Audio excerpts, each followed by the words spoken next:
Hello everyone, आप सब कैसे हैं। मैं उम्मीद करता हूं कि बहुत अच्छे होंगे और अपनी पढ़ाई को बहुत अच्छे से कर रहे होंगे। मैं आकाश कुमार बढ़ाना आईसीटी वर्चुअल क्लासरूम में आपका बहुत बहुत स्वागत करता हूं मेरे प्यारे बच्चों। जैसा आपको पता है हमारे प्यारे बच्चों, बेसिकली हमारी आपका 12th क्लास है और हम ज्योग्राफी देख रहे हैं। एक लेक्चर हमारा हो चुका था, चैप्टर नंबर 6 जो है हमारा प्रारंभ हो रखा था। तो वापस चलते हैं और अभी हमने पिछले लेक्चर में पढ़ा था। बेसिकली ये जो लेक्चर है मेरा, ये अरेंजमेंट लेक्चर है, आपको इंग्लिश की जगह ध्यान रखिएगा। तो हम लोगों ने तृतीयक और चतुर्थ क्रियाकलाप की बेसिकली जो एक्टिविटीज क्या हैं उनको हमने पढ़ा, समझने का प्रयास किया और किन सेक्टर में उनको डिवाइड करते हैं इनके अंतर्गत हमने आपका देख लिया था कि भाई प्राइमरी ये क्या, टर्सरी में, फोर्थ में क्या है, फिफ्थ क्वाड्रेंट में क्या है, कैसे हम किन किन आपका सर्विसेज को हम उसमें ऐड ऑन करते हैं, किसको हमने आपके एसेंशियल्स बोल दिया था, इनको हम इसमें देख चुके थे। अब जो है बच्चों, हमने फिर इसके बाद कमर्शियल एंड ट्रेड पर बात करी। ब्लेज आपका मार्केट सेंटर थे, जिसको बेसिकली हम विपणन कहते हैं। विपणन का मतलब होता है मंडी, जहां हम अपने सामान को खरीद या बेच सकते हैं, वो क्या है, विपणन है। ठीक है, एलिगेटर्स भी कहीं कहीं यूज होता है, तो कंफ्यूज मत होइए। अब ये देखिए, ये मंडी है, ये कैसी है, थोक बाजार की मंडी है। आपने देखा होगा बड़े बल्क क्वालिटी में सामान आता है, क्वांटिटी में, लोग वहां आते हैं, वहां से खरीदते हैं, कुछ बेचते हैं, इस तरीके से तो होता है। और कुछ क्या होता है कि कुछ बहुत सारा सामान जो है लोग वहां से लेके भी जाते हैं। और इधर ये है आपका खुदरा, इस तरीके से ये, पर खुदरा का भी ये आपका पैकेजिंग पार्ट है जो आपके मॉल वगैरह में आपको देखने के लिए मिल जाता है।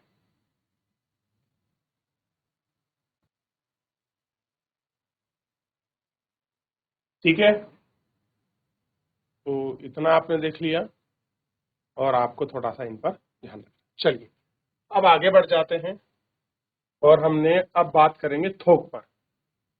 देखिए,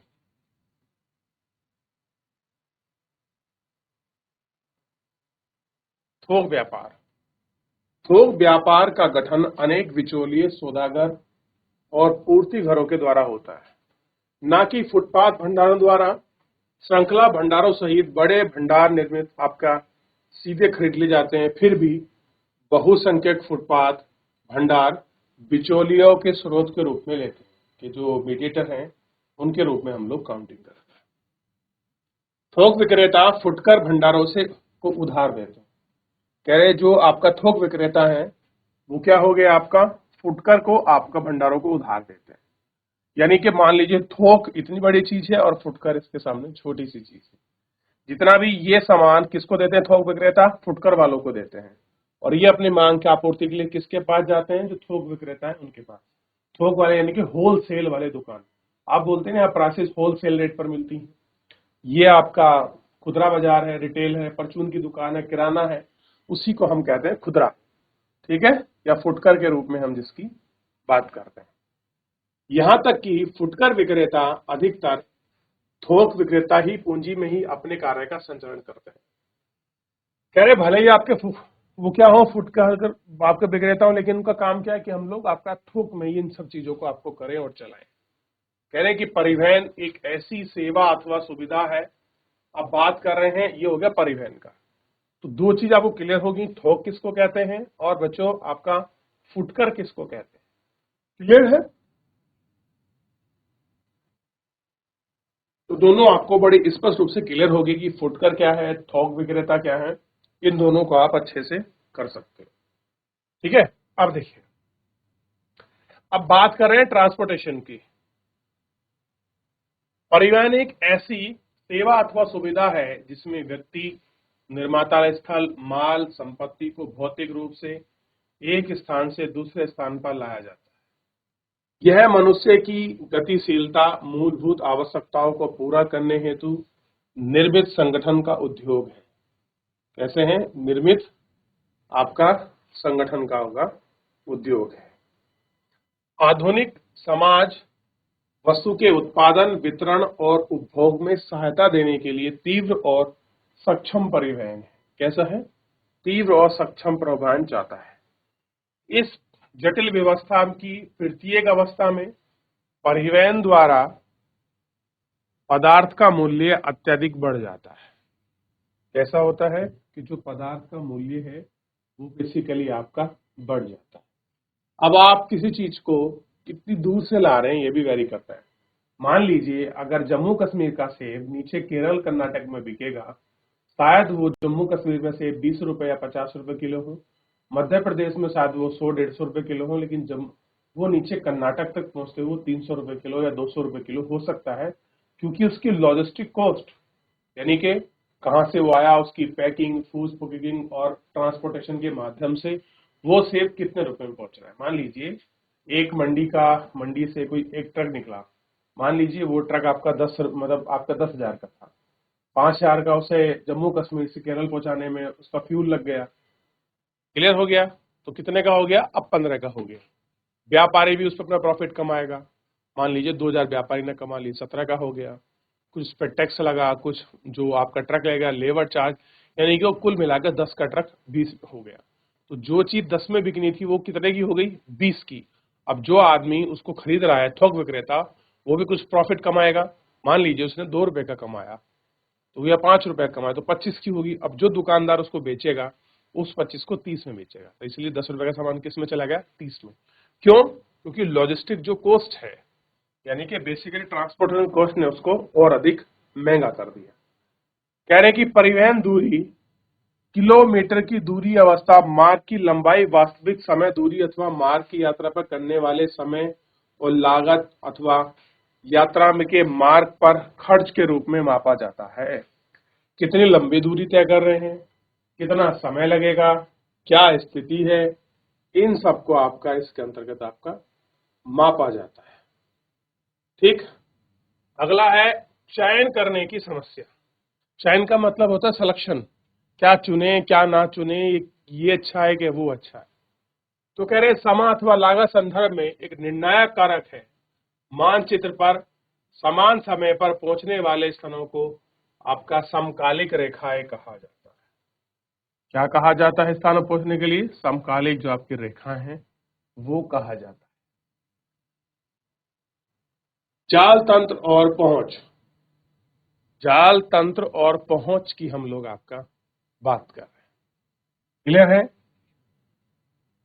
जैसा कि आप परिवहन व्यवस्था विकसित होती है, विभिन्न स्थान आपस में जुड़े जाल हैं, जाल तंत्र योजक मिलकर बना है।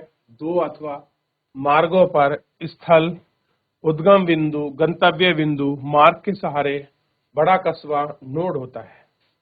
प्रत्येक सड़क दो नालों से जुड़ी एक योजक कहलाती है। क्या कहलाती है? योजक। एक विकसित जाल तंत्र में अनेक योजक, ये सारी चीजें आपका होती हैं। अब कह रहे हैं परिवहन को प्रभावित करने वाले कारक कि ट्रांसपोर्ट को कौन सी ऐसी चीजें हैं जो आपका इफेक्ट करती हैं। तो ध्यान दीजिए, सबसे पहले परिवहन की मांग जनसंख्या के आकार को प्रभावित करती है, यानी ट्रांसपोर्टेशन में जो डिमांड है वो सबसे पहले इसको इफेक्ट करती है। ठीक। जनसंख्या का आकार जितना बड़ा होगा परिवहन की मांग उतनी ही अधिक होगी। कितनी होगी? परिवहन की मांग उतनी ही अधिक होगी। नगरों, कस्बों, गांवों, औद्योगिक केंद्र, मध्य व्यापार प्रारूप, भूदृश्यों की जो आपकी क्या है प्राकृतिक जलवायु, मार्ग, इन सब चीजों के कारण ये सारी चीजें होती हैं। ठीक है। अगला है संचार। संचार सेवाओं में शब्द और संदेशों तथा अन्य के जो आपके विचारों का प्रेषण सम्मिलित है। लेखन के आविष्कार ने संदेशों को संरक्षित किया है, संचार को परावर्तित किया है और संसाधनों पर निर्भर करने में सहायता की है। वास्तव में पशु, नाव, रेल, गाड़ी, परिवहन ये कारण है। परिवहन के साथ सभी रूपों में संचार पथ कहा जाता है। जहां परिवहन आपका जाल तंत्र सक्षम है वहां फैलना और सरल होता है। मोबाइल, दूरभाषा उपग्रह, कुछ किसान संचार परिवहन से मुक्त कर दिए जाते हैं। पुराने तंत्रों को सस्ता होने के कारण संचार का प्रारूपों का संपूर्ण सहचन आपस में समाप्त नहीं होता और पूरे विश्व में अभी भी विशाल मात्रा में डाक का निपटान डाकघर द्वारा ही हो रहा है। कुछ संचार वस्तुओं की सेवाओं को चयन के नीचे की गई है, कुछ चीजें उनके चयन के नीचे आपका की गई, ठीक, और उनको देखा। चलिए, दूरसंचार का प्रयोग विद्युत प्रौद्योगिकी के विकास से जुड़ा है। किससे जुड़ा है? संचार का प्रयोग आपका विद्युत प्रौद्योगिकी, क्लियर है, इलेक्ट्रो टेक्नोलॉजी से जुड़ा है। लेकिन विद्युत टेक्नोलॉजी से बढ़ने से पहले आप मुझे पूछ लीजिए, आपके संचार में तो हम शुरू कर ही चुके हैं, ट्रांसपोर्टेशन में, फुटकर में, थोक में किसी कोई प्रॉब्लम है? कोई चीज है जो आपको समझ ना आई हो कि थोक क्या है, रिटेलर क्या है, कैसे लॉजिस्टिक कॉस्ट आपका बढ़ जाती है? और आज को पता है कि लॉजिस्टिक कॉस्ट जो है बहुत वेरी करती है, इसलिए हमारे बड़े बड़े ट्रांसपोर्ट, हाईवे, रेल, शिपिंग, इन सब चीजों को बनाया जा रहा है, ठीक है। तो एक बार लॉजिस्टिक को देख लीजिए, कुछ डाउट है फिर इसमें आगे बढ़ जाएंगे। चलिए आगे बढ़ जाए। अब देखिए, संदेशों को भेजने के लिए गति के कारण संचार में क्रांति ला दी है। अब आपको कोई मैसेज पहले भेजना था, आप पहले चिट्ठी लिखते थे, तार लिखते थे, टेलीग्राम लिखते थे, लेकिन आज के समय में दीजिए कुछ आपको पूछना है किसी से, आप मैसेज टाइप करते हैं, 10 सेकंड में आपके पास रिप्लाई आता है और आप पूछ लेते हैं सोच के। इसने क्या कर दी? क्रांति। क्रांति का मतलब होता है बहुत बड़ा बदलाव लेके आया, ठीक है। समय सप्ताहों को मिनटों में, घंटों में बदल दिया। जो चीज सप्ताहों में होती है उसको मिनटों में बदल दिया, जो मिनटों की चीज सेकंडों में। मोबाइल दूरभाष जैसी नूतन, नूतन का मतलब होता है नई, उन्नत का मतलब होता है अच्छी या विकसित, ने कभी कभी इन संचारों को प्रत्यक्ष या तत्काल बना दिया। तार, प्रेक्षण, मम, कूटनीतिक, टेक्सटाइल अभी भी भूतकाल की वस्तुएं बन गई हैं। रेडियो और दूरदर्शन के संचार चित्रों, दूरभाषों को कलाओं के रूप में विकसित श्वेत प्रशिक्षणों के लिए, इसलिए संचार माध्यम में कहा गया है कि वे विज्ञापनों और मनोरंजन के लिए महत्वपूर्ण हैं। समाचार पत्र विश्व के सभी कोनों से घटनाओं का प्रसारण करने में सक्षम होते हैं। उपग्रह संचार पृथ्वी और अंतरिक्ष में सूचनाओं का प्रसारण करते हैं। इंटरनेट ने वैश्विक सूचना तंत्र में वास्तव में क्रांति ला दी है। कह रहे हैं कि जिस तरह से इंटरनेट आया है, इंटरनेट ने पूरी तरह से जो सिस्टम था हमारा, इसमें क्रांति लाकर रख दी है। आप जानते हैं कितनी सारी चीजें आज आपका इंटरनेट बेस्ड है, इंटरनेट आधारित है। किस तरह से आप सिस्टमेटिक रूप से किसी भी कार्यालय, किसी भी कागज, किसी भी देश, किसी कोने से मीटिंग, अपने कार्य को बहुत आसानी से, पारदर्शिता और आपका पेपरलेस रूप में यूज कर सकते हैं। ये सारे डेटाबेस आपके बनाए गए हैं और जिन पर ये सारी जानकारियां उपलब्ध है। क्लियर है? आप देखिए, सेवाएं, सेवाएं विभिन्न स्तरों पर पाई जाती हैं। कुछ सेवाएं उद्योगों को चलाती हैं, तो कुछ लोगों को, कुछ उद्योग और लोग दोनों को चलाती हैं। अब सर्विसेज की बात कर रहे हैं, तो कुछ सर्विसेज आपका उद्योग है, तो कुछ आपका लोगों को चलाती हैं, तो कुछ उद्योग और लोग दोनों को चलाती हैं, ठीक। जैसे पंसारी की दुकान, धोबी घाट, उच्च स्तरीय सेवा अथवा लेखाकार, परामर्शदाता, कार्यकाल चिकित्सा आदि विशिष्ट सेवाओं में आपका अपेक्षा अधिक सामान्य और आपका विस्तृत है कि क्या है, ये सारी चीजें आपका एक से अधिक आपका इसमें फैली हुई, ठीक। माली, धोबी, नाई मुख्य रूप से शारीरिक श्रम है। अध्यापक, वकील, चिकित्सा, संगीतकार और अन्य श्रमिक इन सब चीजों पर है। कह रहे हैं कि अनेक सेवा में अनियमित हो जाती हैं। महामार्गों एवं सेतुओं का निर्माण, अनुसरण, अग्निशमन परीक्षाओं का अनुसरण और शिक्षक की आपूर्ति, पर्यवेक्षण, ग्राहक सेवा महत्वपूर्ण सेवाओं में से है, जिनका आपका पर्यवेक्षण अथवा निष्पादन प्राय सरकार अथवा कंपनी द्वारा किया जाता है। राज्य और संघ विधान ने आपका परिवहन, दूरसंचार, जल आपूर्ति जैसी सेवाओं का आपका विपणन केंद्र के लिए नियंत्रण निगमों की स्थापना की है। स्वास्थ्य की देखरेख, अभियांत्रिकी प्रबंधन, व्यावसायिक सेवा, मनोरंजन और आमोद यानी कि प्रमोद की व्यवस्था पर निर्भर करती है। मल्टीप्लेक्स और रेस्तरां की स्थिति, आपका बैंकिंग प्रणाली यानी कि केंद्रीय व्यापार क्षेत्र यानी कि CBD के अंतर्गत निकट हो जाती है। जब गोल्फ कोर्स कार्य स्थान बताया जाता है, उनकी भूमिका, ये सारी चीजें इसमें दिखाई जाती हैं। और दैनिक जीवन में काम करने की सुविधा बनाने के लिए लोगों को व्यक्तिगत जो आपकी सेवाएं हैं वो उपलब्ध कराई जाती है।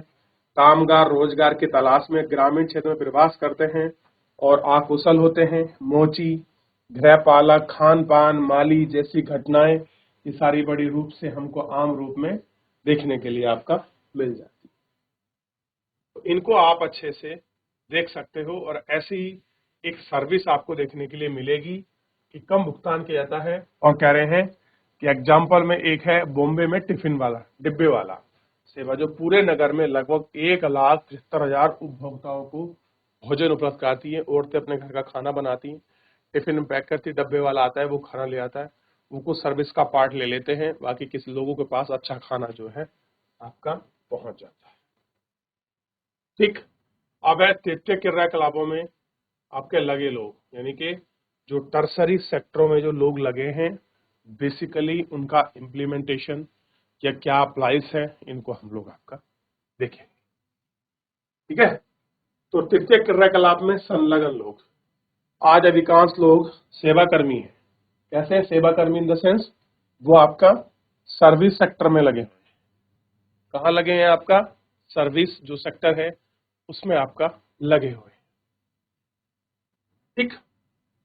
सेवा सभी समाज में उपलब्ध होती है और अधिक विकसित देशों में कर्मियों का अधिकतर प्रतिशत सेवाओं में लगा रहता है, जबकि अल्प विकसित देश में 10% से कम इन लोगों में लगे रहते हैं। संयुक्त राज्य अमेरिका 75% से भी अधिक आपका सेवाकर्मी में संलग्न है। सेक्टर में रोजगार की प्रवृत्ति आपका बढ़ रही है, जबकि प्राथमिक और द्वितीय क्षेत्र में अपरिवर्तित अथवा क्या हो रहे हैं, ये सारी चीजें घटती जा रही हैं। तो आप देखिए किस तरह से आप खुद देखेंगे कि जो रोजगार की प्रवृत्ति है वो कहां से, किस सेक्टर से किस सेक्टर की तरफ आपका ट्रांसफर हो रही है, ये हमको देखना चाहिए। चलिए, क्लियर हो गया। अब है कुछ चयनित उदाहरण। अब कुछ हम लोग किसी को चयन कर कर उनको देखेंगे, लेकिन उससे पहले आप पूरा इतना इसमें देख लीजिए सर्विस प्रोवाइडर के। चलिए, तो इतना हम लोग देख चुके हैं, आगे बढ़ जाए। कुछ चयनित उदाहरण हैं और हमें इन पर बात करनी।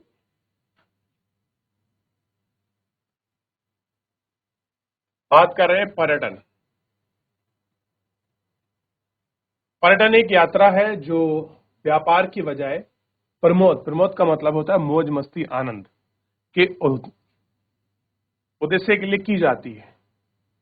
कुल पंजीकृत रोजगार में कुल मतलब राजस्व का, बेसिकली टैक्स का 40% की दृष्टि से यह विश्व का अकेला सबसे बड़ा तृतीय क्रियाकलाप क्षेत्र बन गया है। यानी कि 40 करोड़ का है और बहुत बड़ा जो क्षेत्र है ये बेसिकली आपका बन गया है। ठीक। यानी कि इसकी डिमांड बहुत है आपका। आजकल देखते हैं लोग आपका घूमने के लिए जाते हैं। अभी चारधाम यात्रा चल रही है, केदारनाथ, बद्रीनाथ, गंगोत्री, यमुनोत्री, देखिए कितनी भीड़ है वहां। ठीक। विश्व का अकेला सबसे बड़ा 25 करोड़ तृतीय क्रियाकलाप बन गया। इनके अतिरिक्त पर्यटकों में आवास, भोजन योजना, परिवहन, मनोरंजन, विशेष दुकान जैसे सेवा उपलब्ध कराने के लिए अनेक स्थानीय व्यक्तियों की नियुक्ति की जाती है। पर्यटन अवसंरचना उद्योग फुटकर व्यापार और शिल्प उद्योग को पोषित करता है और कुछ प्रदेशों की आपका पर्यटन ऋतु निर्दिष्ट होता है, क्योंकि अवकाश की अवधि अनुकूल मौसमी दशाओं पर निर्भर करती है। ठीक। किंतु प्रदेश के वर्षा पर्यंत पर्यटकों को आकर्षित करता है। ऐसा करता है, आकर्षित करता है। ठीक है।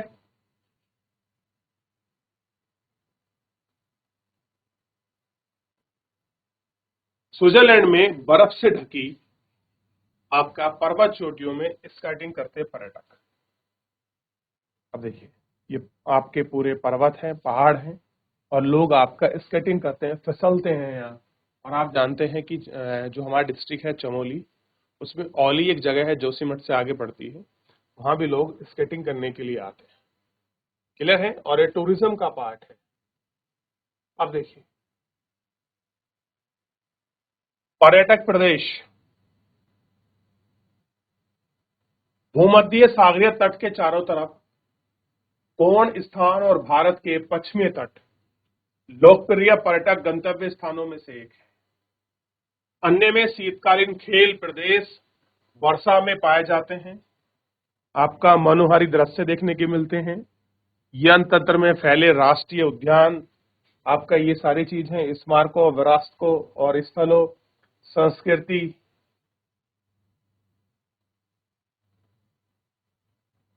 गतिविधियों के कारण ऐतिहासिक नगर को भी पर्यटक आकर्षक करते हैं। ठीक है। पर्यटन आकर्षक जलवायु, ठंडे प्रदेशों में अधिकांश लोग पुलिस यानी कि पुलिन विश्राम के लिए उष्ण यानी कि गर्म धूपसार मौसम की अपेक्षा करते हैं। जहां पर ठंडी जलवायु होगी वो क्या चाहते हैं कि जहां पर धूप आती हो, मौसम अच्छा हो, हमारे लिए ऐसी प्रेफरेंसेस को ज्यादा आपका कैरी करते हैं, पसंद करते हैं। दक्षिणी यूरोप और भूमध्य सागर क्षेत्र में पर्यटन का महत्व एक मुख्य कारण है। अवकाश में शीत मौसम में यूरोप के अन्य भागों में अपेक्षाकृत भूमध्य सागर जलवायु में आपका जो है लगभग सर्द तापमान ऊंचा, धूप की लंबी अवधि, निम्न वर्षा की दशाएं होती हैं, शीतकाल अवस्था में आनंद लेती हैं, और आपका लोग विशेष जलवायु जरूरतों भी होती है। जैसा ये अपने गृह क्षेत्रों की तुलना में तापमान और स्केटिंग का अनुभव, तो क्या है इसके लिए ये सारी दिशाएं कैसी हैं, अनुकूल आपका बनी रहती है। तो ये बेसिकली आपका टूरिज्म का पार्ट है, यानी कि जहां लोग इसको देखने के लिए और फेवरेबल कंडीशन में आते हैं। ठीक। तो फिलहाल हम टूरिज्म पर इतना ही रखेंगे, क्योंकि जो भूदृश्य वाला टूरिज्म है, कल्चरल है, इकोनॉमिकल है, नेचुरल है, हेरिटेजर है, उनको हम नेक्स्ट लेक्चर में कैरी करेंगे, देखेंगे। फिलहाल आज के लिए इतना ही, मिलते हैं।